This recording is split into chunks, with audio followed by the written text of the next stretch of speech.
Vous allez entendre un message de William Branham, prêché le 8 novembre 1959 au Branham Tabernacle à Jeffersonville, Indiana, USA. Ce message s'intitule « Possédant les portes de l'ennemi ».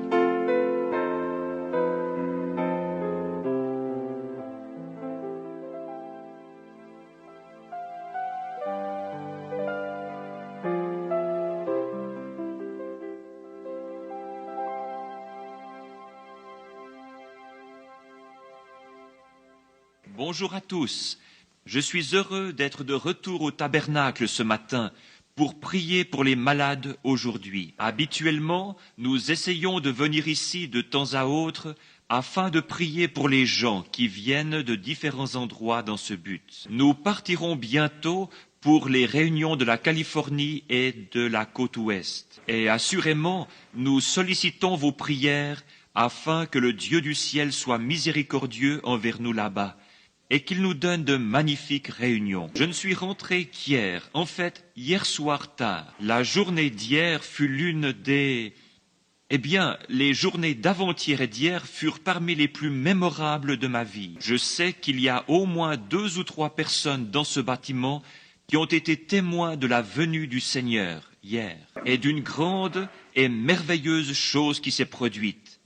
Je n'ai pas le temps de vous raconter cela ce matin, mais peut-être que dimanche matin prochain, avant que nous partions, je pourrai le faire pendant le message. Si le Seigneur le veut, je viendrai au moins pour prier pour les malades dimanche matin. Nous voulons partir vers midi, si possible, pour les réunions de San José, à San José en Californie. Et si vous connaissez des gens qui habitent là-bas sur la côte ouest, nous croyons que ce sera peut-être le moment que j'ai tant attendu, l'heure de ce changement dans mon ministère qui doit venir. Et c'est tellement proche que je croyais que cela allait se produire hier.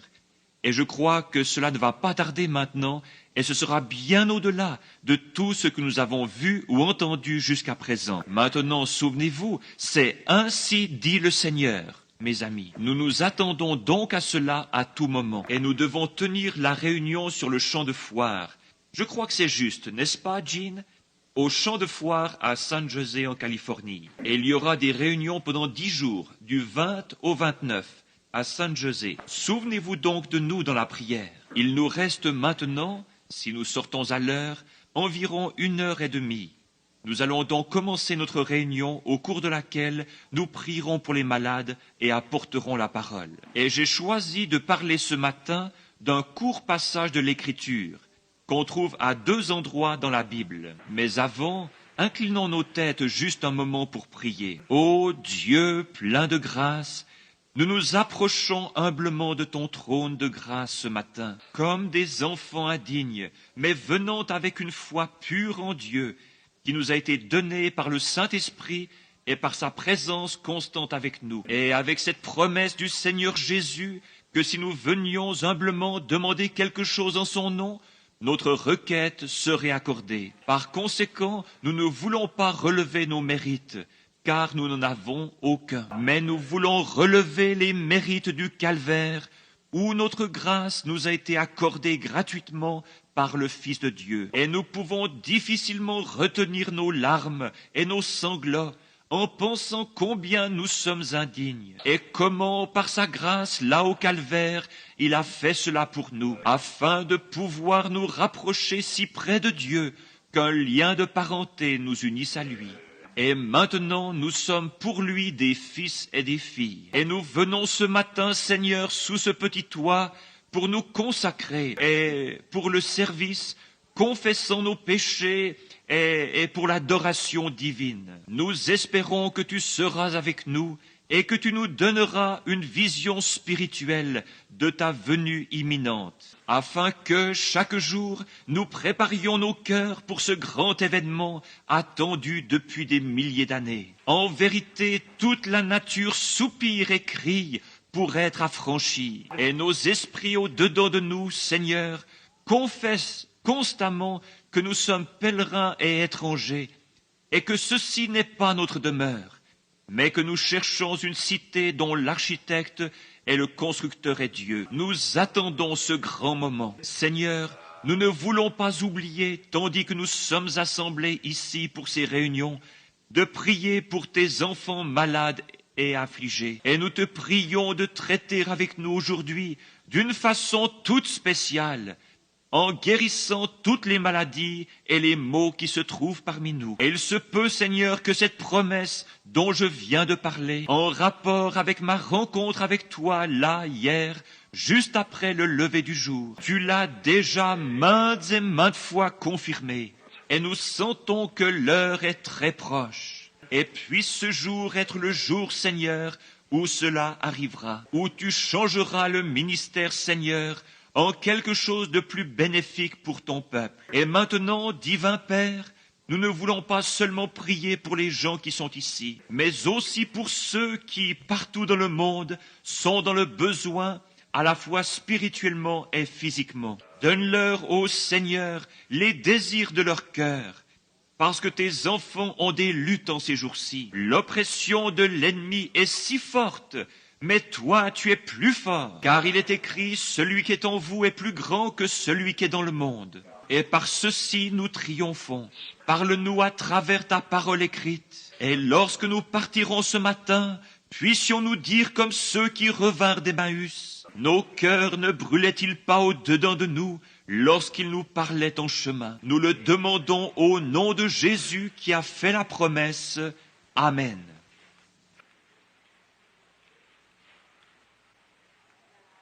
Je lis maintenant à deux endroits dans le livre de la Genèse. L'un se trouve au chapitre 24, à partir du verset 56. Voici ce que nous y lisons. Il leur répondit, « Ne me retardez pas, puisque l'Éternel a fait réussir mon voyage. Laissez-moi partir et que j'aille vers mon Seigneur. » Alors ils répondirent, « Appelons la jeune fille et consultons-la. » Ils appelèrent donc Rebecca et lui dirent, « Veux-tu aller avec cet homme ?» Elle répondit, « J'irai. » Et ils laissèrent partir Rebecca, leur sœur, et sa nourrice avec le serviteur d'Abraham. Ils bénirent Rebecca et lui dirent, « Ô notre sœur, puisses-tu devenir des milliers de myriades, et que ta postérité possède la porte de ses ennemis. » Et dans Genèse 22, verset 15, nous lisons, « L'ange de l'Éternel appela une seconde fois Abraham des cieux et dit, « Je le jure par moi-même, parole de l'Éternel, parce que tu as fait cela et que tu n'as pas refusé ton fils, ton unique. Je te bénirai et je multiplierai ta postérité comme les étoiles du ciel et comme le sable qui est sur le bord de la mer. Et ta postérité possédera la porte de ses ennemis. Toutes les nations de la terre seront bénies en ta postérité, parce que tu as obéi à ma voix. Puisse le Seigneur ajouter ses bénédictions à la lecture de ces paroles. Maintenant, j'aimerais prendre en guise de leçon, d'abord mon sujet ce matin, c'est le test avant les portes promises. Et mon texte, c'est possédant les portes de l'ennemi. Dieu avait testé le patriarche parce qu'il lui avait fait une promesse. Et lorsque Dieu fait une promesse, il veut être sûr que cette personne est digne de la promesse avant d'accomplir ce qu'il a dit ou ce qu'il a promis. Ainsi, il avait donc été promis à Abraham que par sa postérité, le monde entier serait béni, qu'il aurait un fils et que de ce fils sortirait une semence qui bénirait la terre entière. Et Abraham avait 75 ans lorsque la promesse lui fut donnée. Et Sarah, sa femme, en avait 65. Mais la Bible nous dit qu'Abraham ne douta point par incrédulité au sujet de la promesse de Dieu, mais qu'il fut fortifié donnant la louange à Dieu. Et Dieu l'avait testé maintes et maintes fois. Mais voici qu'il en était arrivé au test final avant la bénédiction. Et il en va de même pour toute la semence d'Abraham. Dieu nous donne ce test final juste avant de nous donner la promesse. Et si c'était possible, j'aimerais dire ici quelque chose de personnel.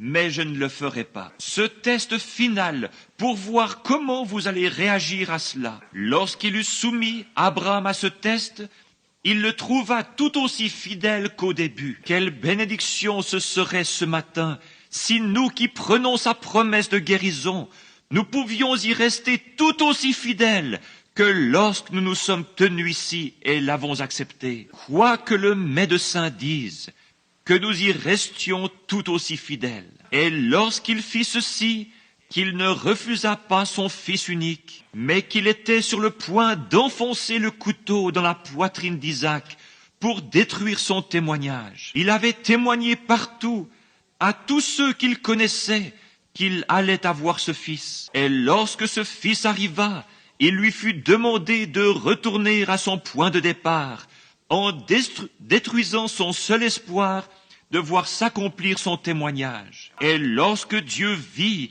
qu'il était fidèle à cette foi qu'il avait en Dieu, Dieu regarda du ciel et dit, « Je le jure par moi-même, je te bénirai et te multiplierai, et ta postérité possédera la porte de son ennemi. » Quelle promesse! Et Rebecca, qui devait être la mère de ce fameux fils promis et attendu, lorsqu'elle fut soumise au test final d'un inconnu qu'elle n'avait jamais vu auparavant, mais elle avait vu le Saint-Esprit à l'œuvre. Et alors que ses parents n'arrivaient pas à décider si elle devait ou non partir avec cet inconnu pour devenir la femme d'un homme qu'elle n'avait jamais vu, elle fut soumise au test final. Allons chercher la jeune fille et laissons-la parler. Nous entendrons de sa bouche si oui ou non elle ira. C'est ainsi que cela se produit pour toute la semence de Dieu. Cela doit venir de votre bouche. Dieu veut vous l'entendre dire. Ainsi, lorsqu'elle fut mise à l'épreuve, elle n'hésita pas un seul instant. Elle dit, « J'irai ». J'aime cela. Non pas, « Laissez-moi me décider ». Laissez-moi encore y réfléchir. Elle était pleinement persuadée. Voilà les gens que Dieu peut utiliser. Ceux qui sont pleinement persuadés que Dieu tiendra sa promesse. Elle dit, j'irai. Et les membres de sa famille furent à ce moment-là tellement loin, peut-être sans même le réaliser, qu'ils prophétisèrent en imposant les mains à leur sœur, à leur fille, cette ravissante jeune fille juive, tandis qu'il la faisait monter sur le chameau pour l'envoyer dans un pays étranger, parmi un peuple étranger. Mais il y avait quelque chose sur eux, car ils dirent que ta postérité possède la porte de son ennemi. Puisses-tu devenir des milliers de myriades. Et aujourd'hui, cette race de gens, le peuple de Dieu, est disséminée d'un océan à l'autre, à travers la terre entière. Dans cette résurrection, ils seront comme les étoiles du ciel, comme ces lumières brillantes prennent leur position quand elles traversent le ciel. Et lorsqu'ils viendront, ils seront comme les mers ou le sable qui est sur le bord de la mer. Il y en aura des milliers de myriades. Ta postérité possédera la porte de son ennemi. C'est la promesse de Dieu donnée sous serment. La semence d'Abraham. Et par son Saint-Esprit, étant donné que la mère devait être une partie du Fils aussi, en ce qu'il participe à la chair, alors le Saint-Esprit, opérant à travers ces gens, dit, que ta semence possède la porte de l'ennemi. Puis Dieu jura qu'il posséderait la porte de l'ennemi. Alors, dans quelle position cela place-t-il l'Église du Dieu vivant? Nous sommes la semence d'Abraham, car étant morts en Christ, nous revêtons la semence d'Abraham, et nous sommes héritiers avec lui, en vertu de cette même promesse donnée sous serment. Nous sommes la semence d'Abraham, et héritiers de chaque promesse qui lui a été faite. Mais lorsque les tests viennent, c'est là que nous manquons. Mais je ne crois pas que la véritable semence d'Abraham faillira. Elle restera tout aussi brave et fidèle qu'Abraham. Maintenant, nous voyons que Dieu ne peut rien dire ou ne peut faire aucune promesse sans l'accomplir. Il doit le faire pour être Dieu. Des années plus tard, lorsque ce même peuple, le peuple promis, la semence d'Abraham, était en route vers une terre promise. Une porte se dressa contre lui, et c'était son propre frère, Moab, qui dit, « Tu ne traverseras pas mon pays. Je veillerai à ce que tu ne traverses pas mon pays. » Il dit, « Si nos vaches broutent de ton herbe ou boivent de ton eau, nous te dédommagerons. » Mais il répliqua, « Tu ne traverseras pas ce pays. » Malgré tout, la promesse de Dieu restait valable. Ils allèrent donc chercher leur prophète Balaam et le firent descendre pour maudire le peuple. Et voici ce qu'il dit. Ils essayèrent de lui montrer le plus mauvais côté de la semence bénie. Mais Dieu lui en montra le meilleur. Il dit, « Quiconque maudira Israël sera maudit, et quiconque le bénira sera béni. » Alors les barrières tombèrent, et Israël traversa les plaines. Dieu promit qu'il posséderait la porte de son ennemi. Plusieurs années après, il y en eut un du nom de Daniel, qui se trouvait dans la lignée de cette semence royale, et dans la lignée des promesses, parce qu'il était la semence d'Abraham.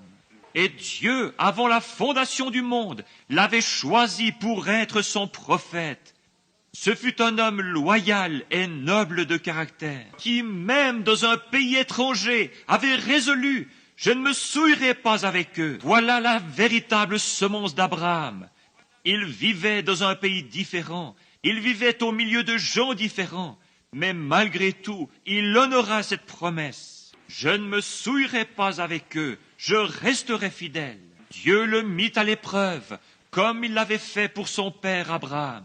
Et le roi dit, « Ou tu es des nôtres et tu adores comme nous, ou je te jette dans une fosse pleine de lions affamés. » Daniel, comme Abraham son père, dit, « Tu peux me jeter dans la fosse aux lions, mais je ne me prosternerai devant aucune de tes statues. Je n'accepterai pas ta religion formaliste. Je resterai fidèle à Jéhovah. » Et c'est alors que vint l'épreuve de force. Le roi tint sa promesse, et il prit le prophète, ou plutôt le fit emmener et jeter dans la fosse aux lions. Et lorsque les lions, l'ennemi de Daniel, s'élancèrent vers le prophète, Dieu tint sa promesse. Il posséda la porte de son ennemi. Dieu plaça un ange là, devant ces lions, et s'empara de la porte. Dieu tient sa promesse. Il possédera la porte de son ennemi. Dieu l'a dit. Et puis, il y en avait 3 autres là-bas, qui avaient fait le vœu de rester fidèles à la cause, et qui étaient vraiment la semence d'Abraham. Et c'étaient Shadrach, Meshach et Abednego. Et eux aussi furent mis à l'épreuve. On leur dit, si vous ne vous prosternez pas au son de la harpe et au son de la trompette, si vous ne vous inclinez pas devant notre religion et ne laissez pas de côté ces choses pour lesquelles vous prenez position, et vous êtes dans l'erreur de toute façon. Votre religion ne vaut pas mieux que celle des autres. N'entendons-nous pas cela sans cesse? Mais la religion de Jésus-Christ est différente. La puissance de sa résurrection est différente. Nous sommes un peuple différent, un peuple particulier, un sacerdoce royal. Dieu fait la différence. Mais lorsqu'ils leur dirent, il vous faudra être des nôtres, Shadrach, Meshach et Abednego n'auraient pas vu d'objection à ce que ceux-là deviennent des leurs, mais que eux se joignent à ces étrangers, jamais. Ils ajoutèrent, si vous ne le faites pas, il y a ici une porte qui mène à une fournaise. Nous pouvons l'ouvrir pour vous jeter dans la fournaise, et alors vous regretterez de ne pas vous être joints à nous. Ils se souvinrent de la promesse. Ils les emmenèrent tambour battant à la fournaise ardente. Et lorsqu'ils ouvrirent la porte, et les jetèrent dans les flammes, leur ennemi qui les aurait consumés. Ils possédèrent les portes de leur ennemi. Dieu envoya son Fils dans ces flammes de feu, et il refroidit les braises, et conversa avec eux pendant qu'ils s'y trouvaient. La promesse de Dieu resta immuable. Ils possédèrent la porte de l'ennemi. Mis à l'épreuve d'abord, ils possédèrent ensuite la porte de l'ennemi. N'est-ce pas Jésus qui a fait la promesse? Si vous scandalisez un de ces petits, il vaudrait mieux pour vous qu'on suspendît à votre cou une meule de moulin et qu'on vous jetât au fond de la mer. Ne soyez pas une occasion de chute pour ces petits qui croient en moi. Et voici les signes qui accompagneront ceux qui croient en moi. Il a fait une distinction. Il a montré qui croyait vraiment et qui ne croyait pas. Il y a toujours 3 groupes de gens. L'incroyant, le soi-disant croyant et le croyant. Mais Dieu a une façon de démontrer qui est un croyant. Le croyant s'appuie fermement sur ce que Dieu a déclaré être la vérité. Oui, il y eut Élie le Tishbite, qui, devant une épreuve de force, se crut le seul du pays à toujours vivre pour Dieu. Et le roi allait lui faire subir une épreuve. Ils le persécutèrent. Et cette petite reine, au visage fardé, du nom de Jézabel, le menaça de mort. Quand il en arriva à l'épreuve de force, Élie posséda les portes de son ennemi et ramena toute la nation à Dieu. Dieu tient sa promesse. Il y eut Moïse, qui était lui aussi dans la lignée de cette semence royale, la semence d'Abraham, après qu'il fut envoyé en Égypte pour délivrer les enfants d'Israël. Et Dieu lui avait donné des signes et des prodiges à accomplir, comme frapper la terre et faire apparaître des grenouilles et des puces, des ténèbres et de la grêle, de la pluie et du feu. Il avait accompli tous ces miracles. Toutefois, lorsqu'il les fit sortir par la main de Jéhovah, le moment vint où il rencontra la porte qui se trouvait entre lui et la terre promise. C'était la mer Rouge, un obstacle sur le chemin. Ils étaient cernés par l'armée de Pharaon, les montagnes, les déserts et la mer Rouge. Mais Moïse alla de l'avant et posséda la porte de son ennemi. Il traversa la mer Rouge à sec, marchant sur un chemin poussiéreux.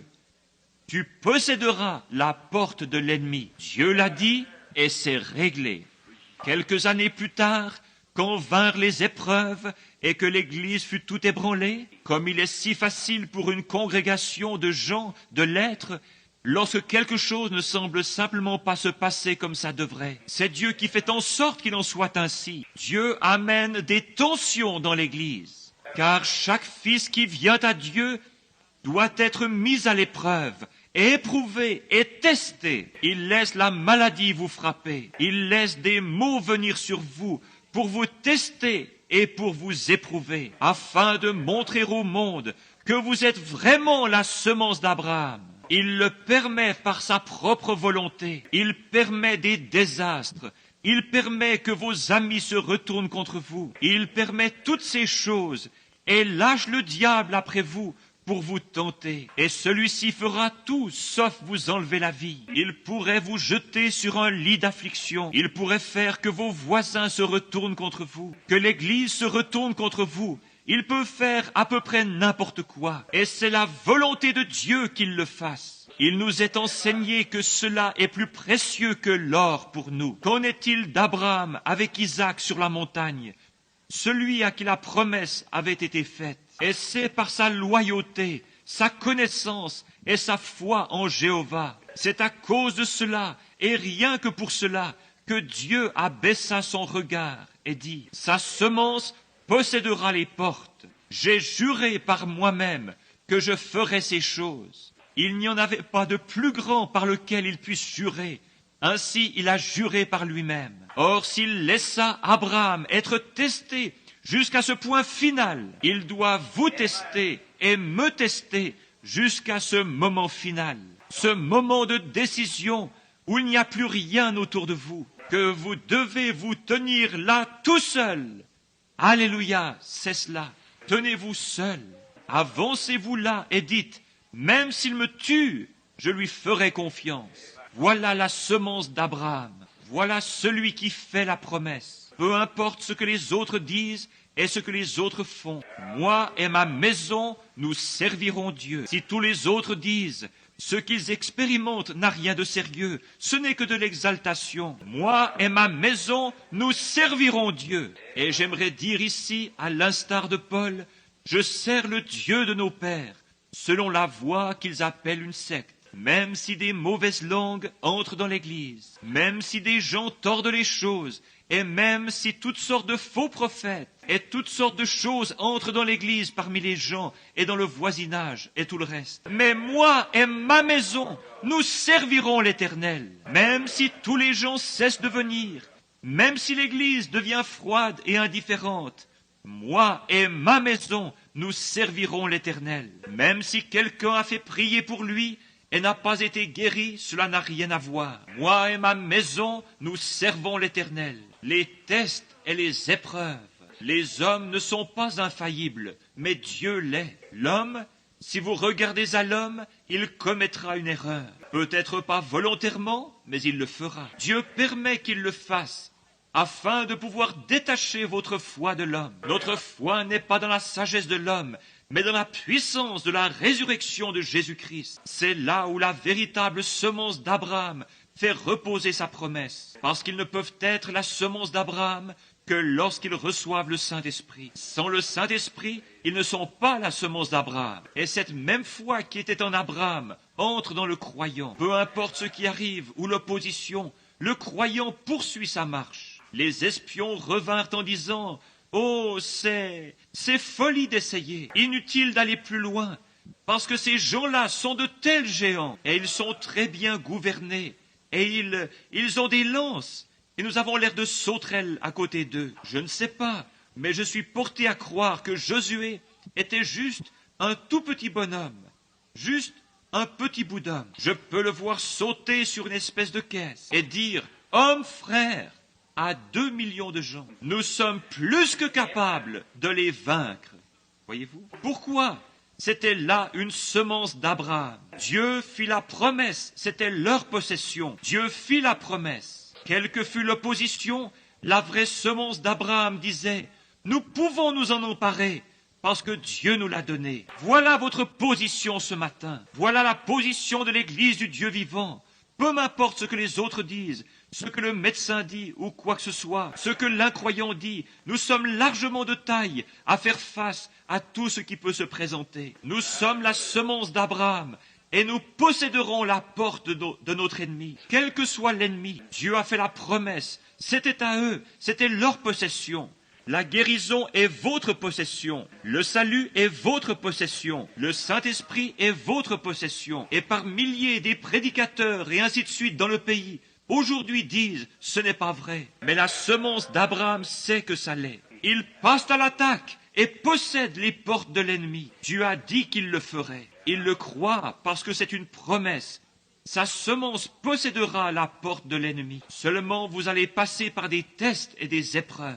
Et Josué se tint là, loyal. Le petit homme dit, peu m'importe combien ils sont grands, peu m'importe quelle sorte de lance ils ont, combien hautes sont les murailles de leur ville, et combien cela est grand. Notre promesse est que la porte sera possédée par la semence des enfants de Dieu. Et nous allons là-bas pour les vaincre.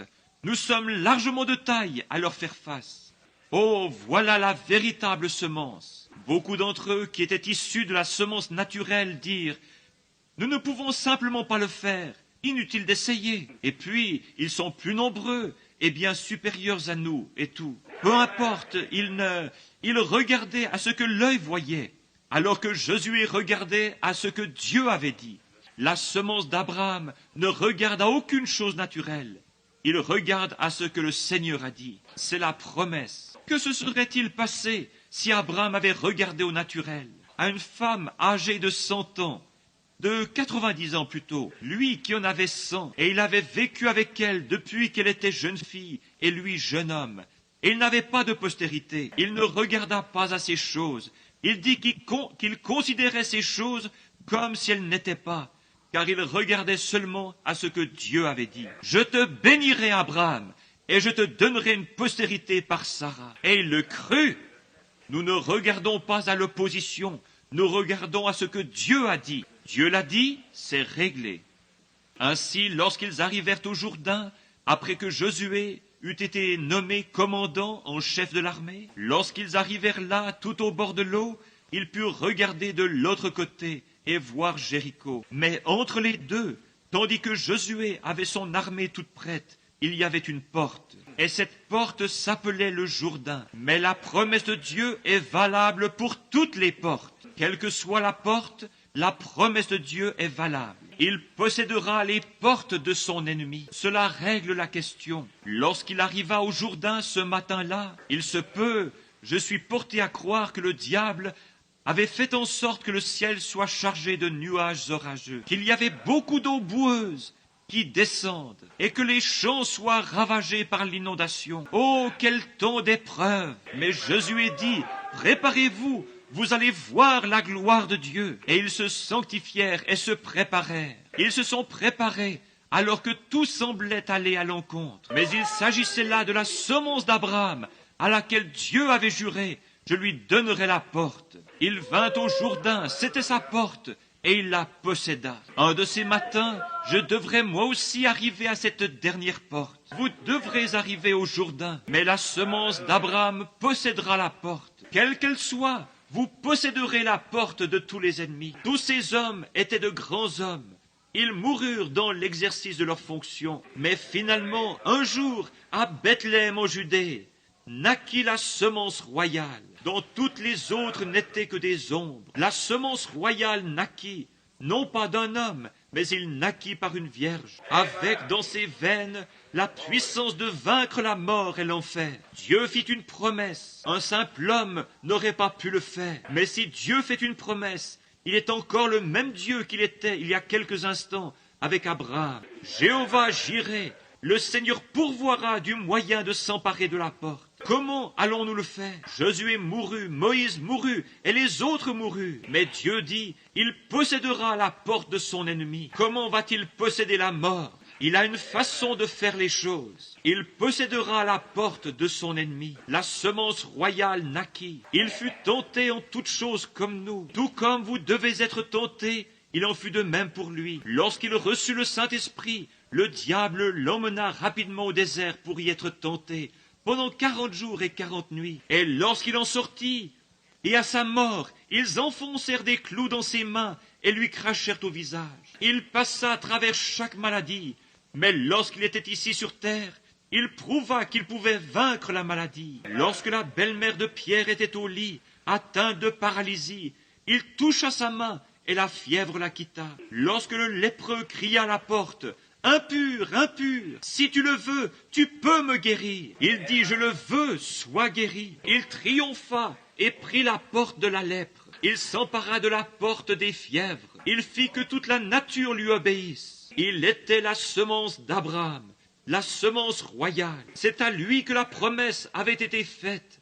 Et par son entremise, à Abraham et à toute la semence qui le suivit jusqu'à la semence royale, et à toute la semence après lui. La promesse de Dieu est vraie. Il vainquit la maladie, il vainquit la tentation. Lorsque l'ennemi lui cracha au visage et lui frappa la joue, il tendit l'autre. Lorsqu'ils arrachèrent la barbe de son visage et crachèrent sur lui, il ne répondit pas par des injures. Il conquit la porte de la tentation et s'en empara. Et vous dites, mon tempérament colérique m'empêche d'agir ainsi. Vous, semence d'Abraham, oui, monsieur, il l'a conquis pour vous. Et quand on l'injuria, il ne répondit pas par l'injure. Quand on le ridiculisa, il se tut. Quand on l'appela un démon, il ne répondit point. Il n'avait qu'une préoccupation, les affaires du Père. Et c'est de cela qu'il s'occupait. Et finalement, ils l'emmenèrent vers une croix. Il devait affronter la mort. Tous les autres avaient conquis des mers et conquis la nature. Ils avaient conquis des lions et conquis le feu. Ils avaient tout vaincu, sauf la mort. Mais ici se trouvait quelqu'un qui était préoccupé par cela. Et là se trouvait le pouvoir triomphant de la mort. Ils prirent donc ses mains et étendant ses membres, le clouèrent à une croix. Ils le battirent et le meurtrirent jusqu'à ce que ses os le regardent. Mais à ce moment-là, après qu'ils lui eurent fait tout ce qu'ils pouvaient, la mort le frappa en disant « Maintenant je te prendrai comme j'ai pris Josué, je te prendrai comme j'ai pris Daniel, et je ferai tout ceci pour te contraindre à mourir. » Et il mourut à tel point que le soleil eut honte de lui-même. Il mourut à tel point que la nature eut honte d'elle-même, et elle refusa d'opérer. Le soleil se coucha au milieu du jour, et les étoiles refusèrent de briller. Il mourut à tel point que les éléments devinrent si noirs que vous ne pouviez pas voir votre main devant vous au milieu de la journée. J'imagine que la nature dit « Laissez-moi mourir avec lui. » Frère, le diable envoya ensuite sa précieuse âme dans les abîmes de l'enfer. Là, les portes s'ouvrirent, mais il en sortit le 3e jour, et il vainquit cela. Amen. Sa semence possédera la porte de l'ennemi. Il vainquit la mort, il vainquit l'enfer. En ce premier matin de Pâques, il vainquit la tombe. Et nous sommes maintenant plus que vainqueurs par celui qui nous a aimés. Le jour de la Pentecôte, il envoya le Saint-Esprit pour continuer parmi les nations à faire sortir une semence de promesses, pour donner aux nations, à ceux qui étaient bannis, pour leur donner à eux le baptême du Saint-Esprit, afin qu'ils aient part à la promesse. Nous avons maintenant le droit de vaincre toute maladie. Nous n'avons pas à la vaincre, elle est déjà vaincue. Nous n'avons qu'à réclamer la promesse et à nous en emparer. C'est déjà conquis. La mort est vaincue, l'enfer est vaincu, la maladie est vaincue, la tentation est vaincue. Tous les démons sont vaincus, l'enfer est vaincu, la mort est vaincue, la tombe est vaincue. Nous nous tenons dans la porte et nous nous en emparons. Nous n'avons pas à tirer un seul coup de feu. Le prix en a déjà été payé. Son ennemi, il possédera la porte de son ennemi. Combien? Des milliers de myriades. Il possédera la porte de son ennemi, de chaque ennemi. Il ressuscita d'entre les morts. Nous possédons cela parce qu'il nous l'a donné. Et de plus, tout cela est en dent gratuite. Tout cela, tout ce qu'il a fait, il a vaincu toutes les portes. Il a vaincu la maladie, s'est emparé de cette porte. Tout ce que nous avons à faire, c'est de nous avancer jusqu'à la porte en disant « Au nom de Jésus-Christ, le vainqueur !» Amen. Quand vient le temps de mourir et que la mort dit « Regardez-moi lui faire renier sa religion. Au nom de Jésus-Christ de Nazareth, recule Jourdain. » La semence d'Abraham s'empare de la porte. Paul dit, lorsqu'ils étaient sur le point de lui trancher la tête, une semence d'Abraham, il dit, « Ô mort, où est ton aiguillon? Ô tombeau, où est ta victoire? » Grâce soit rendue à Dieu qui nous donne la victoire par Jésus-Christ. Il possédera la porte de son ennemi, s'en emparera. Maintenant, il ne sera pas battu à la porte. Il la vaincra et s'en emparera. Il la possédera. Il en a le pouvoir. Dans l'église du Dieu vivant ce matin se trouve la puissance de guérir toute maladie. Dans l'église du Dieu vivant se trouve la puissance de vaincre toutes les nations. Entre les mains de l'église du Dieu vivant ce matin se trouve la puissance de changer le péché, de le rejeter et de recevoir le baptême du Saint-Esprit dans l'église de Jésus-Christ. Tout ce que vous désirez, demandez-le en mon nom et cela vous sera accordé. Encore un peu de temps et le monde, ce qui n'est pas la semence, mais celle qui est non régénérée, ne me verra plus. Mais vous, vous me verrez, car je serai avec vous et même en vous jusqu'à la fin du monde. Quoi? La semence royale. Les œuvres que je fais, vous les ferez aussi. Je confirmerai moi-même que je suis avec vous, car ces signes accompagneront ceux qui croient. Il possédera la semence de son ennemi. Il possédera, sa semence possédera la porte de son ennemi. Quelle que soit la porte, que ce soit la maladie, les tentations ou le péché, quelle que soit la porte, elle est vaincue. Et la semence d'Abraham la possède. N'êtes-vous pas heureux ce matin de savoir que nous sommes maintenant plus que vainqueurs? Plus que vainqueurs? Oh, il n'y a pas de quoi combattre. Le combat est terminé. Le coup de sifflet a retenti.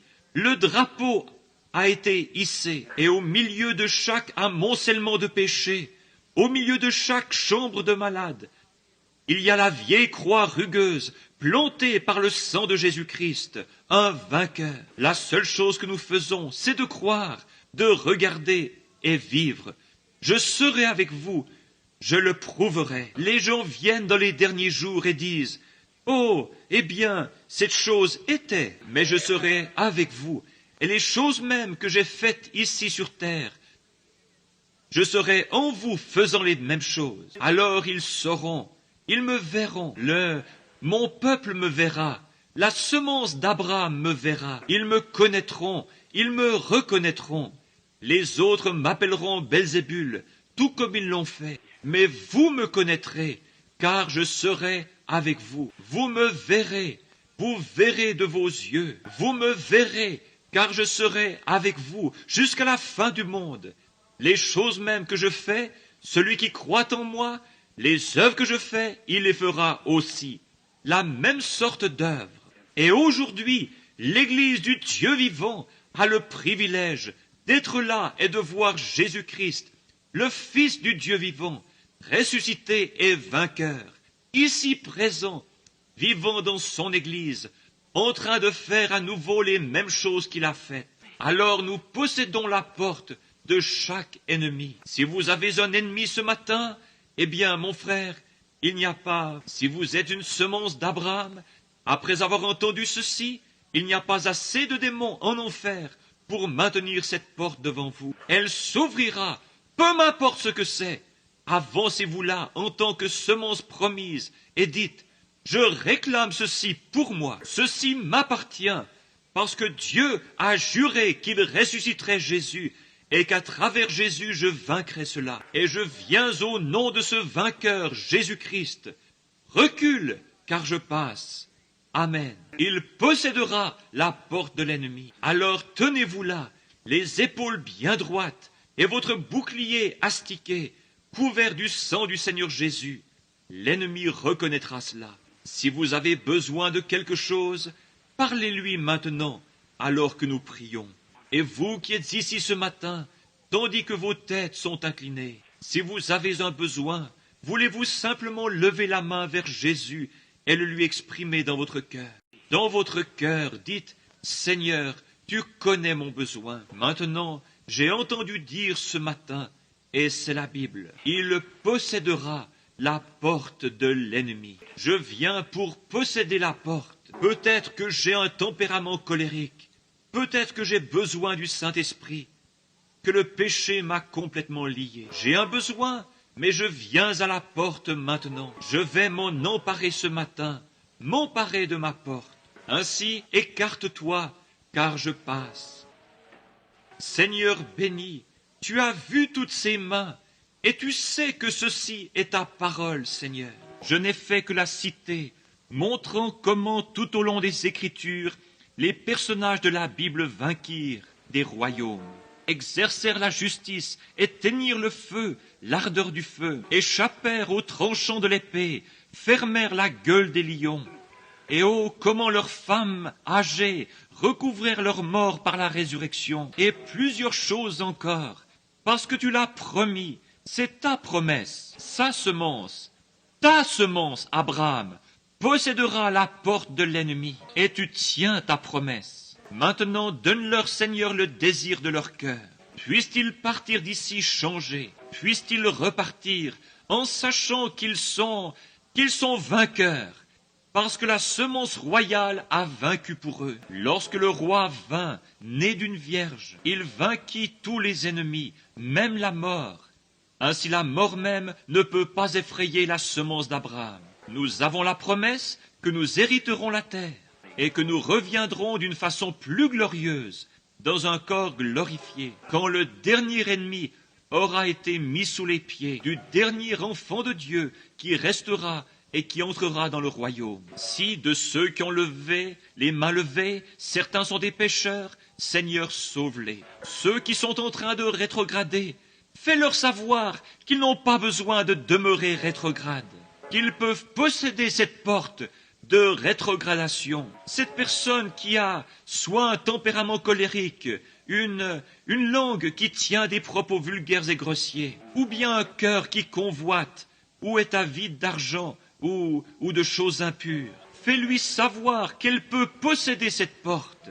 Peut-être s'agit-il de maladie, Seigneur, d'affliction. Ils peuvent posséder cette porte, car il fut blessé pour nos transgressions, brisé pour notre iniquité. Le châtiment qui nous donne la paix est tombé sur lui, et par ses meurtrissures, nous avons été guéris. Nous sommes vainqueurs ce matin. Accorde-le, Seigneur. Et en plus de toute cette grande œuvre qu'il a accomplie, il est avec nous. C'est ce qu'il avait promis. Encore un peu de temps, et le monde ne me verra plus. Mais vous me verrez. car je serai avec vous et même en vous jusqu'à la fin de l'âge. Je te prie, Père, de te faire connaître à chacun ce matin, car nous le demandons au nom de Jésus. Amen. Croyez-vous que ceci est la vérité? Croyez-vous solennellement que c'est la vérité, sans l'ombre d'un doute dans votre cœur? Souvenez-vous simplement de ceci, l'œuvre du Saint-Esprit est tellement simple que cela déconcerte l'esprit intellectuel. Les choses les plus simples que j'ai vu le Saint-Esprit faire ceci. Je disais des choses que je n'aurais jamais pensé être ainsi. Si je me servais de ma propre intelligence, je dirais, eh bien, ça ne peut pas être juste. Mais c'est toujours juste. Il fait les choses de façon si simple. Il fait les choses dans le but de se faire connaître à son peuple. Dieu est avec son peuple. Il est au milieu de son peuple. Il les aime et il veut faire quelque chose pour eux et les aider. Et il veut leur faire voir non pas ce qu'il fera, mais ce qu'il a déjà fait. Il l'a déjà fait, cela vous appartient, c'est à vous. C'est un don gratuit de Dieu notre Père à son Église. Combien la pensée intellectuelle sera embrouillée, comme c'était le cas à l'époque de Daniel et des enfants hébreux, et de tous ceux dont nous avons parlé ce matin. C'est un don gratuit de Dieu notre Père à son Église. Combien la pensée intellectuelle sera embrouillée, comme c'était le cas à l'époque de Daniel et des enfants hébreux, et de tous ceux dont nous avons parlé ce matin. Voyez-vous, le monde intellectuel d'alors était tout aussi difficile à vaincre que celui de maintenant. Cela a toujours été l'ennemi. Leur manière de voir et leur science moderne, toutes ces choses étaient tout aussi compliquées pour l'esprit qu'elles le sont aujourd'hui. Voyez-vous, c'était pareil. Mais il y a toujours eu ceux qui ont osé rester là et dire « Dieu a raison ». La parole de Dieu est vraie, et vous n'avez pas à vaincre parce qu'il l'a vaincu. Tout ce que vous avez à faire, c'est de vous avancer, de vous tenir dans la porte en disant « C'est à moi, ceci m'appartient, mon salut, Dieu me l'a donné. Si je désire le Saint-Esprit, Dieu me l'a donné. La promesse est pour moi, pour nos enfants et pour tous ceux qui sont au loin, en aussi grand nombre que le Seigneur les appellera. C'est pourquoi je me tiens simplement. Ce ministère de discernement que j'exerce se terminera bientôt. Oh, il sera toujours là, mais ceci se terminera bientôt, parce qu'il y aura quelque chose de plus grand. Voyez-vous, cela va en progressant, cela débuta en prenant la main, et passa au discernement, et maintenant c'est sur le point d'en produire un autre. Voyez-vous, le voyez-vous? Observez cela, et sachez que c'est véridique. Voyez-vous, je sais que c'est la vérité, et cela ira en grandissant, en s'élevant, en s'améliorant. Certainement, c'est qu'il l'a promis, et ce qu'il promet, il le fait. Il ne peut manquer à sa promesse. Et qu'est-ce? Sa présence perpétuelle avec nous, afin de vous faire savoir qu'il s'est emparé de la porte pour vous. Il était la semence royale. Personne d'autre que lui ne pouvait s'emparer de ses portes. Tous ceux-là, jadis, étaient des ombres de sa venue. Mais lorsqu'il vint, cela mit entièrement fin au combat. Le combat prit fin à Gethsémané et au calvaire. Et maintenant, nous sommes simplement vainqueurs. Voyez-vous, il n'y a aucun combat à livrer. Le combat est terminé. Nous possédons simplement cela. Nous avons l'intitulé de l'acte de propriété, une garantie écrite de Dieu notre Père, qui leva sa main en disant « Je le jure par moi-même, sa semence possédera la porte de l'ennemi. » Et voilà, c'est déjà acquis. Il fut blessé pour nos transgressions. C'est par ses meurtrissures que nous avons été guéris. C'est déjà accompli. C'est une œuvre achevée. Nous n'avons qu'à en prendre possession. Et les œuvres que je fais, vous les ferez aussi. Le roi est avec nous ce matin. Ces grandes bénédictions, le Saint-Esprit se déplaçant au-dessus de nous, de pouvoir éprouver ce glorieux sentiment, en sachant que cela s'aligne parfaitement sur la parole de Dieu. Quel merveilleux réconfort pour nous de savoir que Dieu est notre Père. À présent, je crois, a-t-il distribué des cartes de prière ce matin? Je lui ai dit s'il n'y avait que les gens du tabernacle ici, de ne pas en distribuer, mais que s'il y avait jusqu'à une dizaine ou une quinzaine d'inconnus parmi nous, eh bien, de distribuer des cartes de prière. afin que nous puissions les faire venir devant et prier pour eux. Combien y a-t-il d'étrangers parmi nous ce matin? Levez la main. Oh là là, certainement, il y en a bien 15 ou 20. Très bien. Nous allons faire mettre en rang ceux qui ont ces cartes de prière et les faire monter sur l'estrade. Voyez-vous, la raison pour laquelle j'ai dit cela au sujet des gens du tabernacle, c'est qu'ils sont ici. Ce discernement, souvenez-vous, je vous le dis, le discernement cessera bientôt. Il y aura quelque chose de tellement plus grand et de tellement meilleur. C'est déjà en route. Il y avait à ma connaissance... Voyez-vous, je suis en train de regarder 2 frères qui étaient avec moi hier quand c'est arrivé, et aussi la veille quand c'est arrivé. Cela fait maintenant 3 fois de suite que cela se produit. Une confirmation que la chose est toute proche, vous voyez, juste sur le point de se produire. Maintenant, Seigneur, tu es Dieu, et nous sommes tes serviteurs. Nous te remercions pour ta parole, pour le Saint-Esprit qui a béni nos cœurs.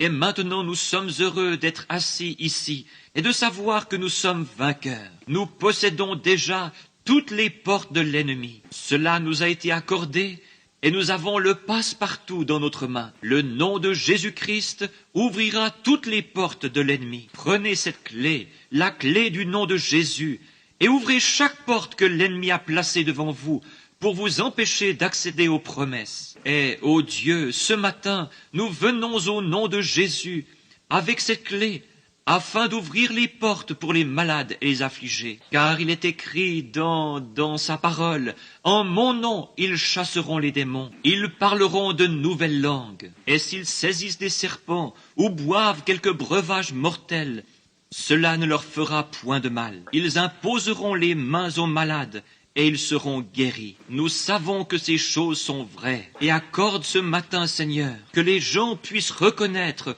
par la manifestation de la parole faite chair, habitant parmi nous, qu'il a été blessé pour nos transgressions et que par ses meurtrissures nous avons été guéris. Et puissent-ils l'accepter ce matin, être guéris de toutes leurs maladies, leurs afflictions et leurs problèmes. Nous le demandons au nom de Jésus. Amen. Teddy, voudrais-tu jouer? Crois seulement, doucement et lentement s'il te plaît. Et maintenant, veux-tu que je commence avec le numéro 1? Numéro 1, les cartes de prière numéro 1, 2, 3, 4, 5, 6, 7, 8, 9, 10, si c'est ce qui a été distribué. Très bien. Si vous pouvez vous lever, voulez-vous tranquillement venir de ce côté-ci? Quoi? Voyons voir. Numéro 1, numéro 2, qui a la carte de prière numéro 1? Numéro 2, très bien monsieur. Numéro 3, numéro 4, numéro 5, numéro 6, numéro 7, numéro 8, numéro 9, numéro 10. Tandis qu'ils s'avancent et prennent place debout, j'aimerais poser cette question à certains d'entre vous. Combien y a-t-il quelqu'un du tabernacle ici qui soit malade? Des gens du tabernacle, levez la main. Il y en a environ 5, 4, 5, 6, 7, 8 ou 9 mains. Y a-t-il quelqu'un ici dans le tabernacle, quelqu'un qui ne soit pas du tabernacle, qui soit étranger parmi nous, et qui est peut-être arrivé après le service et n'a pas obtenu de carte de prière? Voulez-vous lever la main? Quelqu'un qui ait besoin de Dieu, qui ne soit pas de ce tabernacle. Quelqu'un ici qui ne soit pas membre du tabernacle, mais qui soit malade et n'ait pas de carte de prière, et qui désire qu'on se souvienne de lui dans la prière. Voulez-vous lever la main, chacun? Très bien, c'est bon, très bien. Maintenant, je vais vous demander d'être aussi respectueux que possible pour quelques instants, que nous puissions tout de suite commencer. Maintenant, voyons, combien de places te reste-t-il, Billy? Très bien. Est-ce que tu as le numéro 10? J'ai appelé de 1 à 10. Que les numéros 11, 12, 13, 14, 15 se lèvent à présent. Que ceux qui ont les numéros 10, 11, 12, 13, 14, 15 se lèvent. Très bien. 1, 2, 3, 4, 5, 6, 7, 8, 9, 10, 11, 12. Il en manque encore 2, de 1 à 15. 15, 16, 17, 18, 19, 20. Oh, une minute. Je lui ai dit de donner les cartes de prière seulement aux gens qui n'étaient pas du tabernacle. C'est juste, voyez-vous, car cela serait, voyez-vous, le discernement. Les gens disent, ces gens viennent au tabernacle. Voyez-vous, laissez-moi vous dire, combien ne sont jamais venus ici auparavant? Faites voir vos mains, ceux qui n'ont jamais été dans mes réunions auparavant. Bien, maintenant, juste un moment, frère Teddy. Maintenant, Permettez-moi de dire ceci. Vous avez tous entendu parler du déroulement des réunions, n'est-ce pas? Vous avez tous déjà assisté aux réunions. Voyez-vous, lorsque notre Seigneur Jésus était ici sur terre, il n'a jamais prétendu être un guérisseur. Il était la semence d'Abraham, certainement, et la promesse l'accompagnait. Il a dit qu'il ne faisait rien que le Père le lui ait montré. N'est-ce pas vrai? Et il a dit, je ne peux rien faire tant que le Père ne me le montre pas. Et il le voyait non pas tant que le Père ne me le dit pas, mais tant que le Père ne me le montre pas. Jean 5, 19. Ce que je vois faire au Père, le Fils le fait pareillement. Or, lorsqu'il vint, nous voyons qu'au commencement de son ministère, après avoir pris le siège de David, spirituellement parlant, quand le Saint-Esprit vint sur lui au baptême de Jean, il devint le Messie oint. Maintenant, souvenez-vous, il était le Fils de Dieu lorsqu'il naquit. Il était le Fils de Dieu né virginalement. Mais il devint le Messie lorsque le Saint-Esprit vint sur lui. Car Messie signifie oint. Voyez-vous? Et il fut loin lorsque le Saint-Esprit vint sur lui. Vous m'avez entendu prêcher l'agneau et la colombe. Alors nous voyons après ces 40 jours de tentation, il sortit. Comment son ministère commença-t-il? Et comment finit-il? Nous voyons qu'au cours de son ministère, il y eut un homme s'appelant André, qui alla trouver son frère Simon, un pêcheur, et le conduisit vers Jésus. Et Jésus lui dit, « Tu t'appelles Simon, le nom de ton père est Jonas. Désormais tu seras appelé Pierre, ce qui signifie petite pierre. » Vous vous souvenez de cela? Et cet homme fut frappé d'étonnement devant ce que Jésus lui avait dit. Or, le Messie, était-il censé faire cela? Combien le savent? Dites Amen. Il devait être le Dieu prophète. Oui, monsieur. Moïse dit, l'Éternel ton Dieu suscitera un prophète comme moi. Si quelqu'un n'écoute pas ce prophète, celui-là sera retranché du milieu du peuple. Maintenant, puis nous voyons qu'un peu plus tard, il vint chez les siens. Qui était-il?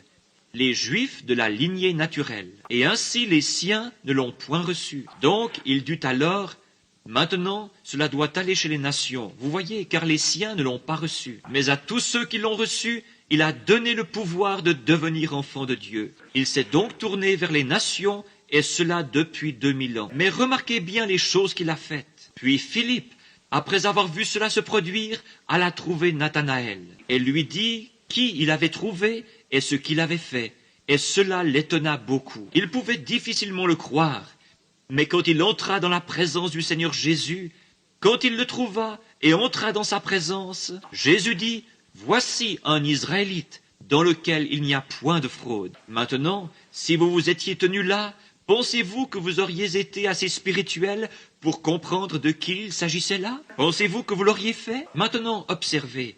Voyez cet homme, un simple étranger. Il aurait pu être un pêcheur. Il était charpentier. Voilà ce qu'il était. Ce charpentier se tenait là, un homme d'âge moyen, et voici que s'avance cet homme. Il le regarde comme l'un de ces hommes ici et dit, « Voici un Israélite dans lequel il n'y a point de fraude. » Comment donc savait-il que c'était un Israélite? Ce n'est pas à la façon dont il s'habillait, parce qu'ils s'habillaient tous de la même façon, dans lequel il n'y a point de fraude.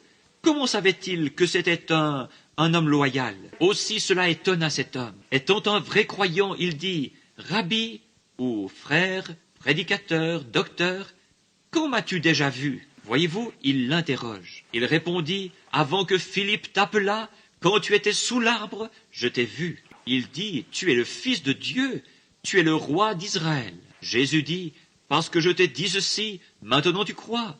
Or tu verras de plus grandes choses que celles-ci. » Et voilà pourquoi je crois que l'Église du Dieu vivant verra une plus grande chose que celle-ci. Elle est maintenant sur le point d'entrer sous peu là-dedans, voyez-vous, parce qu'ils y ont cru. Ceux qui l'ont rejeté à cause des barrières dénominationnelles, je doute qu'ils arrivent une fois à croire quelque chose, voyez-vous. Des choses où vous marcherez dans la lumière, ou vous serez aveugle. La lumière aveugle, ou bien elle montre le chemin. J'ai vu des petits oiseaux à la statue de la liberté. Assure-toi bien d'aller voir cela, frère Toms, quand tu iras, qui se fracassaient la tête contre cela. Et j'ai dit, qu'est-ce qui s'est passé? On m'a répondu, au lieu de suivre la lumière dans la tempête vers un lieu sûr, ils ont essayé d'éteindre la lumière en la frappant et se sont tués. C'est la seule chose qui se produit lorsque vous luttez contre la lumière. vous vous tuez spirituellement. Marchez simplement dans la lumière, comme il est lui-même dans la lumière, alors nous serons mutuellement en communion. Toutes les églises croiront et avanceront en se réjouissant des bénédictions de Dieu. Ne serait-ce pas merveilleux? Regardez la femme samaritaine lorsqu'elle vint. C'était une samaritaine, non pas une juive, mais une samaritaine. Et elle dit, « Donne-moi à boire ». Et la conversation se poursuivit. Je parle pour les nouveaux venus maintenant. Et la conversation se poursuivit. Maintenant, elle ne savait pas du tout qu'il était le Messie. Il était simplement un homme, un juif. Remarquez ce qu'elle lui a dit pour commencer. Mais il n'est pas de mise pour vous, juifs, de parler ainsi à une femme samaritaine. Elle dit, nous n'avons pas de relation les uns avec les autres. Il répondit, mais si tu savais qui est celui à qui tu parles, tu m'aurais toi-même demandé à boire.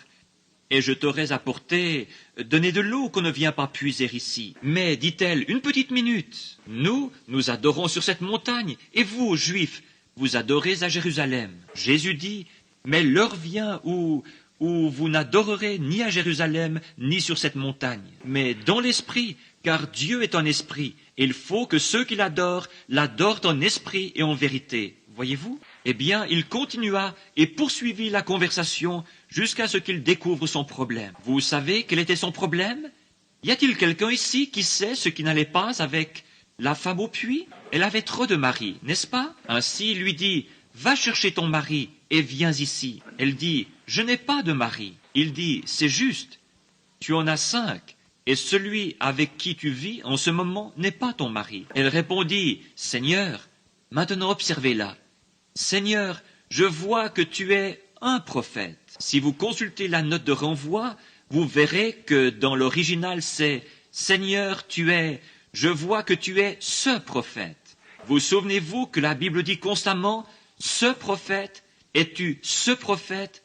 De quel prophète était-il question? Celui dont Moïse avait dit qu'il serait suscité. Je vois que tu es un prophète. Or, on nous enseigne et nous savons que lorsque le Messie viendra, il fera ces choses. C'était là le signe du Messie, n'est-ce pas?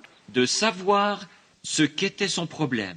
Elle dit, nous savons que lorsque le Messie viendra, il nous dira ces choses. Mais qui es-tu? Il répondit, je le suis, moi qui te parle. Elle laissa sa cruche, elle courut à la ville. Je l'imagine la main posée sur son cœur qu'il palpitait, et disant, gardant les mains sur la poitrine, et disant, venez voir un homme qui m'a dit ce que j'ai fait.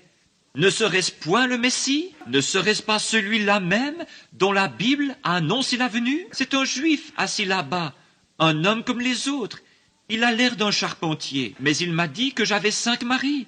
Et vous savez tous que c'est la vérité. Celui-ci doit être le Messie, n'est-ce pas vrai? Maintenant, Jésus dit, encore un peu de temps, un court laps de temps, et le monde ne me verra plus. Mais vous me verrez, car je serai avec vous, même en vous. Et les œuvres que je fais, vous les ferez aussi. Et vous en ferez même plus que je n'en ai fait ici, parce que je m'en vais au Père, et reviendrai sous la forme de l'Esprit. Le sacrifice est payé, la semence royale mourut, la semence royale ressuscita. Maintenant l'Église se tient justifiée pour avoir cru cela. Et la semence royale peut entrer dans ces gens et même en faire des cohéritiers, des fils et des filles de Dieu. Maintenant, pour ceux d'entre vous qui ne sont pas dans la ligne de prière, je lui ai dit de ne donner des cartes qu'aux gens qui, lorsque je l'ai appelé ce matin, il m'avait appelé disant « Veux-tu que j'aille distribuer des cartes, papa ?» J'ai dit « S'il y a au moins 10 personnes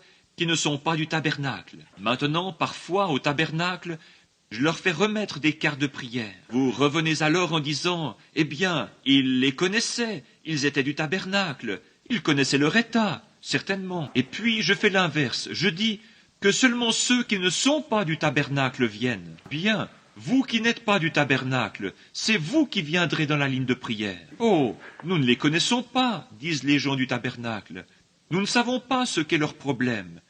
Il se peut qu'il ait menti à ce sujet, voyez-vous. Ensuite, je dis que personne ne vienne, que le Saint-Esprit choisisse alors ceux qui sont ici et qui ne sont pas du tabernacle, qui sont simplement assis là. Encore là, il n'y a aucun moyen du tout d'amener un homme à Dieu, à moins qu'il soit prédestiné à être un fils de Dieu. Il n'y a absolument aucun moyen de le faire. Jésus dit, « Nul ne peut venir à moi si mon Père ne l'attire. » Et c'est la vérité. Tout ce qu'il faisait provoquait de l'opposition. S'il faisait quelque chose comme ceci, il aurait fallu que ce soit fait comme cela. Et si c'était comme cela, c'était censé être plutôt comme ceci. Voyez-vous, c'est simplement de l'incrédulité. Mais la sagesse a été justifiée par ses enfants. Donc vous voyez. Maintenant, voici ce que j'essaye de dire à cette congrégation de gens. Jésus-Christ était cette semence royale. Ce n'est pas nous, c'est lui. Nous n'en sommes que les héritiers. Mais toutes choses nous appartiennent. Et si vous aviez été là, le jour où Simon s'est avancé, et vous, personne, c'est la toute première chose qu'il a faite. Or, ce sera la première chose pour ces gens, s'il le fait. Ils n'ont encore jamais vu cela. Mais lorsque Simon s'est avancé, ce vieux pécheur, pas assez instruit pour signer son nom sur un bout de papier, la Bible dit qu'il était ignorant et illettré. Et est une conjonction, à la fois ignorant et illettré. Puis, lorsqu'il s'avança, Jésus dit, « Tu t'appelles Simon. Que croyez-vous qu'il a pensé? Qu'auriez-vous pensé si vous aviez été là? Et le nom de ton père est Jonas. Et désormais, tu seras appelé Pierre. » Qu'est-ce que vous auriez pensé? Cet homme lisait-il sa pensée? Ou bien, qu'auriez-vous pensé? Auriez-vous pensé que c'était là le signe du Messie? Si c'est le signe du Messie pour un âge, cela doit être le signe du Messie pour le deuxième âge, le troisième âge, le quatrième âge. Pour chaque âge, il doit en être de même, parce que Dieu ne peut pas changer. Et combien savent que le Messie était Dieu? Certainement qu'il l'était. Loin, assurément. Il ne peut donc pas changer. Il doit demeurer le même. C'est pour cela qu'il dut témoigner de la même chose aux Samaritains qu'aux Juifs, parce qu'il y a 3 nationalités de gens, ceux de la lignée de Sem, ceux de la lignée de Cam et ceux de la lignée de Japheth, les Juifs, les gentils et les Samaritains. Maintenant, avez-vous remarqué le Saint-Esprit? Combien savent que Pierre avait les clés du royaume? Avez-vous remarqué qu'il l'ouvrit aux Juifs le jour de la Pentecôte? Philippe alla prêcher aux Samaritains et les baptisa au nom de Jésus-Christ. Mais le Saint-Esprit n'était pas encore venu sur eux. Ils durent envoyer chercher Pierre, qui leur imposa les mains et le reçurent le Saint-Esprit. Est juste? Et chez Corneille, les gentils le reçurent. Tous y avaient eu droit à partir de ce moment-là. C'est simplement ouvert à tous maintenant. Ça y est, voyez-vous, il devait l'ouvrir. Dieu a sa façon de faire les choses. Maintenant, ce matin, si celui qui a fait la promesse a la semence, et si la semence est ici, je veux croire que chacun de vous en fait partie. Si la semence est assise ici, sûrement que la semence verra la promesse. Maintenant, toutes les personnes qui se tiennent debout ici ont levé la main pour montrer qu'elles n'avaient encore jamais assisté à ces réunions. Elles me sont inconnues, je n'en connais pas une seule. Elles sont simplement venues ici, et il y a quelques minutes, Billy leur a donné une carte de prière, elles se tiennent ici. Vous êtes aussi nombreux dans la salle à avoir levé la main pour indiquer que vous n'aviez pas de carte de prière, et que vous étiez des étrangers ici. Cela n'a rien à voir. Croyez simplement que vous êtes héritiers de cette promesse. Croyez seulement que par ces meurtrissures, vous avez été guéris. Et croyez-le de tout votre cœur. Et regardez-le. Ce don ne consiste qu'à se soumettre à lui, c'est tout. Je ne dis rien, c'est lui qui parle. Et s'il s'agit de son esprit de prophétie, le prophète a toujours eu le « ainsi dit le Seigneur ». C'était toujours juste. Et il n'est pas question de doctrine, parce que cela devra s'aligner parfaitement sur la Bible. S'il s'agit de Dieu, Dieu ne peut dire quelque chose pour ensuite revenir là-dessus et le modifier. Cela doit toujours rester pareil. Maintenant, vous, dans l'auditoire, croyez avec tout ce qui est en vous, croyez. Maintenant, ne bougez plus. Restez bien tranquillement assis maintenant, chacun, aussi lentement et aussi doucement que tu le peux. Il se trouve ce matin que la première personne qui se tient ici est un homme. Maintenant, nous allons prendre ce passage de l'Écriture. Maintenant, voyez-vous dans quelle position je me trouve? Combien peuvent le comprendre? Ici se tiennent des hommes et des femmes que je n'ai jamais vus de ma vie. Ils n'ont même jamais assisté à une de mes réunions. Et vous voyez dans quelle position ils se trouvent. Ils ne savent pas ce qui va arriver, et moi non plus. Mais Dieu l'a promis. Abraham ne savait pas ce qui allait arriver quand il sortit le couteau pour tuer Isaac. Mais Dieu lui avait fait la promesse. Cela réglait le problème. Il l'avait reçu comme quelqu'un d'entre les morts, sachant qu'il était capable de le ressusciter des morts. Est-ce juste? Alors cela règle la question. Maintenant, il y a ici près de moi un homme que je n'ai jamais vu et dont je ne sais rien. Nous sommes étrangers l'un à l'autre. Nous ne nous connaissons pas. Dieu nous connaît tous les deux. Maintenant, par un don divin, si je peux simplement par un don, or ces dons sont innés, prédestinés par Dieu avant la fondation du monde. Combien savent cela? Je n'ai rien eu à faire pour avoir ce don. Dieu en a décidé ainsi. Ce n'est pas moi qui l'ai choisi, c'est lui qui l'a choisi. Voyez-vous? Comme les prophètes de l'Ancien Testament et les autres, ils étaient prédestinés à le faire, à faire ceci. Maintenant, si cet homme est malade, je ne pourrai pas le guérir. Si cet homme a besoin de quelque chose, que je puisse l'aider ou pas, dépendra de la nature de son besoin. Peut-être que s'il s'agissait de quelque chose comme d'un petit quelque chose pour lequel je pourrais lui venir en aide, bien sûr, je le ferai volontiers. Peut-être qu'il a un tempérament colérique. Peut-être qu'il n'est même pas un chrétien. Peut-être qu'il est un chrétien. Peut-être est-il un imposteur, je ne sais pas. Et si c'était juste une attaque sournoise, quelqu'un qui s'est glissé ici, puis s'est avancé en simulant quelque chose. Regardez alors ce qui va se passer, voyez-vous? Regardez ce qui va arriver, voyez-vous? Je ne sais pas. Mais vous voyez, alors que vous vous tenez ici, vous pouvez être rassurés, sachant que Dieu a fait une promesse et que Dieu tient sa promesse. Et puis, si Dieu tient maintenant sa promesse pour les gens qui sont debout ici, alors combien dans l'auditoire vont le croire de tout leur cœur? Vous allez le croire de tout votre cœur. Alors croyez simplement. Maintenant, voyons, prenons un passage de l'Écriture. Simon-Pierre vint vers le Seigneur Jésus. Quand il arriva devant le Seigneur Jésus lui dit qui il était et lui dit des choses qui concernaient sa vie. Eh bien, le même Jésus vit aujourd'hui. Croyez-vous qu'il est ressuscité des morts? Croyez-vous que cet esprit du Messie vit effectivement dans l'Église aujourd'hui, tout comme il l'a toujours fait? Très bien. Maintenant, vous, dans l'auditoire, qui n'avez pas de carte de prière, regardez ici et dites « Seigneur ». Bien sûr, il n'y a pas de carte de prière dans l'auditoire, puisque j'ai tous leurs détenteurs debout ici. Vous, dans l'auditoire, dites « Seigneur, touche-moi ». Voyez ce qui se produira. Maintenant, monsieur, s'il existait un seul moyen pour moi de vous aider, je le ferais. Voyez-vous, nous sommes simplement des inconnus. Et je vous rencontre pour la première fois. Mais je suis responsable, en tant que ministre, de dire la vérité et d'être un témoin de Jésus-Christ. Et maintenant, je ne veux pas que vous me disiez quoi que ce soit. Je veux simplement que vous me répondiez en disant si oui ou non c'est vrai. Et ensuite, laissez-le agir. Et s'il accomplit la même chose ici sur l'estrade, à travers ce corps-ci, qu'il a accompli à travers le corps de Jésus, soit Dieu en Christ, Jésus a dit, « Je ne fais rien avant que le Père qui est en moi me le montre. » Il me dit quoi faire.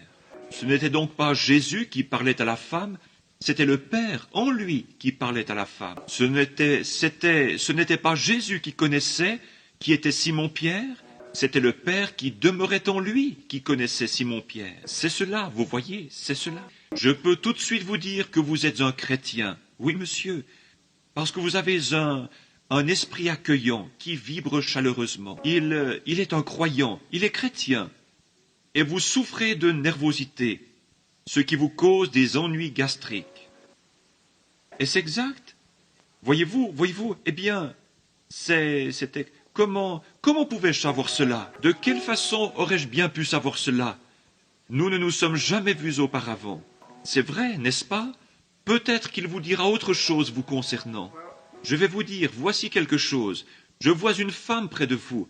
Elle est avec vous, c'est votre femme. Elle aussi a besoin d'aide. Oui, monsieur, vous croyez que Dieu peut me dire ce qui ne va pas chez votre femme? Très bien, monsieur, elle souffre du cœur, de complications. C'est juste, n'est-ce pas? Elle est également nerveuse. Oui, monsieur. Or, vous n'êtes pas de cette ville. Vous retournez par ce chemin-là lorsque vous rentrez chez vous à Cincinnati. C'est juste. Vous êtes de Cincinnati, Ohio. Votre nom est Milliken. Allez, rentrez chez vous, soyez guéris. Le Seigneur vous bénira et vous serez guéris, vous et votre femme. Que Dieu vous bénisse. Venez, monsieur, croyez-vous? Ayez seulement la foi, ne doutez pas. Maintenant, soyez très respectueux, tout le monde, soyez très respectueux et restez tranquille. Voyez-vous, le Saint-Esprit est tellement timide. Combien savent cela? Le Saint-Esprit est vraiment très timide. Voyez-vous, la moindre interruption le dérange. Selon les médecins, vous allez bientôt mourir suite à un problème au cœur. C'est exact. Vous êtes venu de Chicago, Monsieur Mosley. Votre prénom est Théodore. Vous croyez Dieu? Alors rentrez chez vous et vivez. Au nom de Jésus-Christ et soyez guéris. Que Dieu vous bénisse. Croyez-vous Dieu? Vous souffrez des jambes. Vous aussi, vous n'êtes pas d'ici. Vous êtes d'Owensboro, au Kentucky. Votre nom est Madame Lamb. Rentrez chez vous et soyez guéris. La dame qui est assise là est aussi d'Owensboro. Vous avez un abcès ici au sein et on devait vous opérer demain. Allez, croyez et vivez. Croyez-vous, monsieur? Nous sommes étrangers l'un à l'autre. Votre nom est monsieur Gilroy. C'est exact. Vous venez d'Anderson, dans l'Indiana, là où l'Église de Dieu a son grand mouvement. C'est juste. Vous vous tenez ici pour votre fille qui est partiellement atteinte. Elle est partiellement paralysée. Vous croyez? Alors rentrez chez vous et retrouvez-la comme vous le croyez. Très bien. Que Dieu vous bénisse. Ayez foi, croyez-le. Vous croyez de tout votre cœur, monsieur? Vous êtes d'Indianapolis. Vous êtes un ministre de l'Évangile. C'est là votre épouse. Oui, elle souffre aussi. Elle a des ennuis d'œsophage, avec son œsophage. Le médecin, elle souffrait du cœur et était un peu nerveuse. Je vois qu'elle est sourde, mais venez ici. Merci. Toi, esprit de surdité, au nom de Jésus-Christ, je t'ordonne par le Dieu vivant, sors de cette femme. Vous m'entendez comme il faut maintenant. Vous pouvez tous deux retourner à la maison et être guéris. Rentrez chez vous. Vous pouvez m'entendre. Vous êtes guéris. Tout ira bien. Croyez-vous de tout votre cœur? Ayez simplement foi en Dieu. Croyez. Oh, cette arthrite et tout ça, c'est terrible. Vous croyez que Dieu va vous guérir? Alors descendez par là et rentrez chez vous en louant son nom, disant « Merci, cher Seigneur Jésus ». La raison pour laquelle j'ai saisi cela si rapidement, c'est que cette femme-ci souffrait de la même chose, d'arthrite. Et vous croyez que Dieu va vous guérir? Très bien, monsieur. Alors descendez simplement par là et dites « Merci, Seigneur Jésus » et rentrez chez vous. Très bien, sœur. Allez, repartez et croyez que cette raideur dans vos genoux ici et vos problèmes cardiaques et ainsi de suite. Retournez chez vous en disant « Merci, Seigneur Jésus » et soyez guéris. Croyez-le avec tout ce qui est en vous. Croyez-vous? Qu'en est-il de vous, là-bas? Croyez-vous? La petite dame aux cheveux noirs qui est assise là et qui est atteinte d'épilepsie.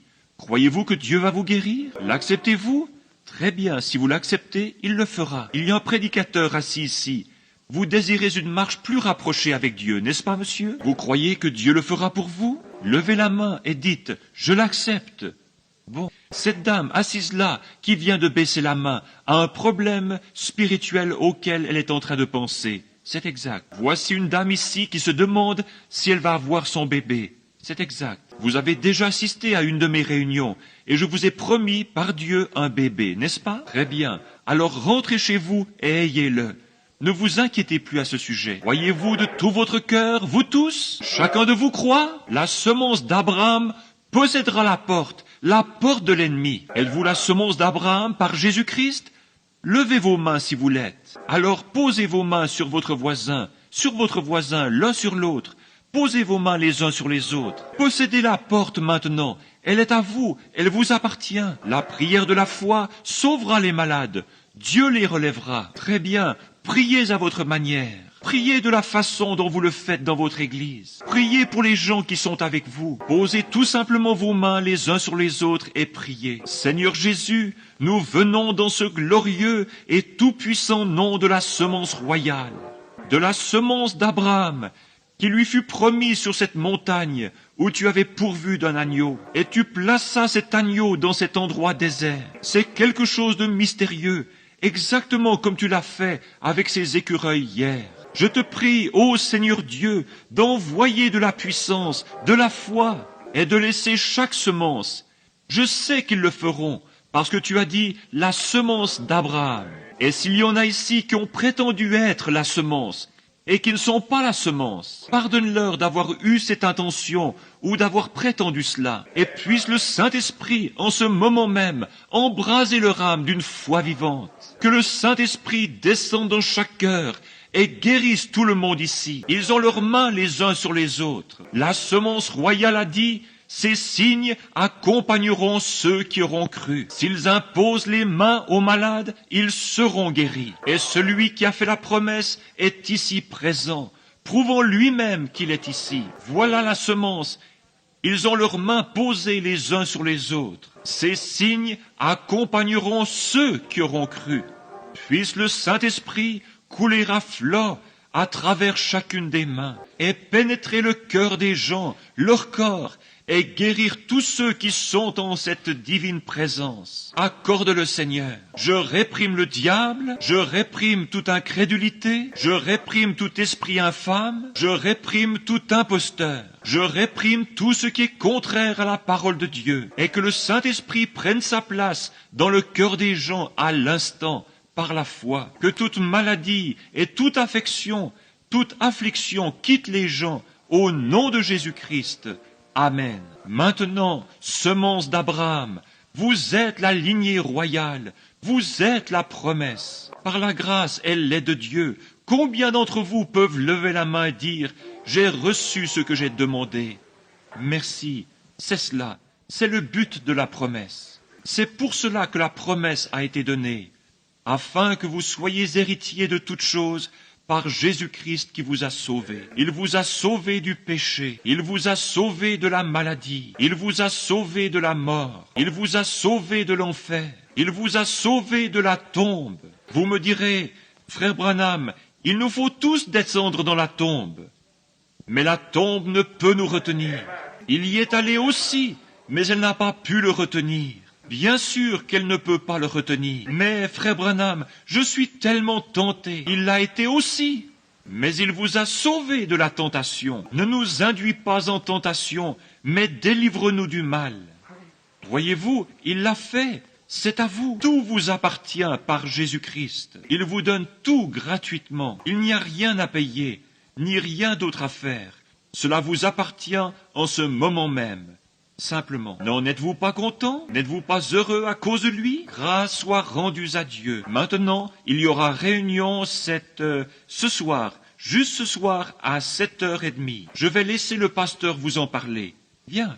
Donc, dimanche matin prochain, si le bon Seigneur le veut, je reviendrai au tabernacle pour prier pour les malades ou faire quelque chose ainsi.